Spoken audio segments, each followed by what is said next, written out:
عبادك وبهيمتك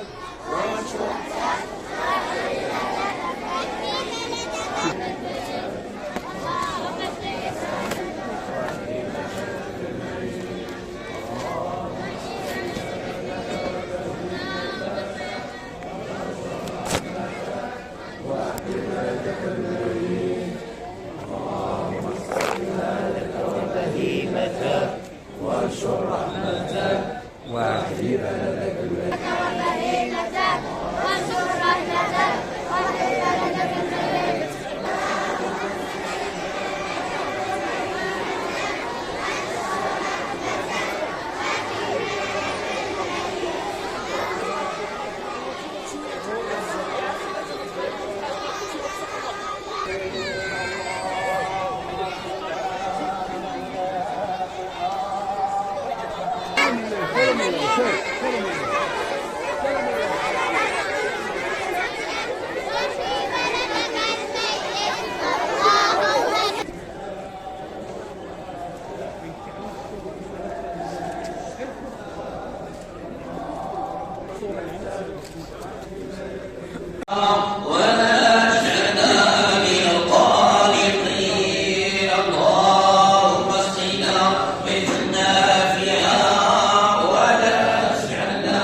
بما ينفع الناس وما أنزل الله من السماء من ماء فأحيا به الأرض بعد موتها وبث فيها من كل دابة وتصريف الرياح والسحاب المسخر بين السماء والأرض لآيات لقوم يعقلون. إن القرآن الكريم تحدث عن الماء وعن كونه أصل الحياة في كثير من الآيات، ومن أعظم الآيات هذه الآيات السجود لله والترجع إليه. هذا وأكثر من صلاة والسلام على مولانا رسول الله صلى الله عليه وسلم.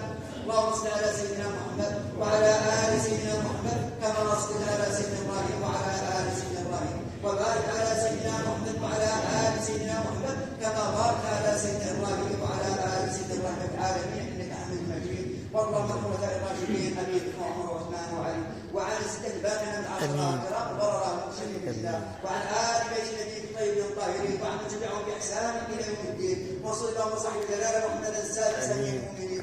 اللهم انصر بعز به الدين واجعل به راية الإسلام والمسلمين. اللهم أهل الحق وارزق اتباعه والباطل باطل وارزق اجتنابه. اللهم أنفع إليه ولي علم مولانا الحسن واجعل الله باسمه الرشيد مولاي رشيد ولسائر أفراد أسرته الكريمة.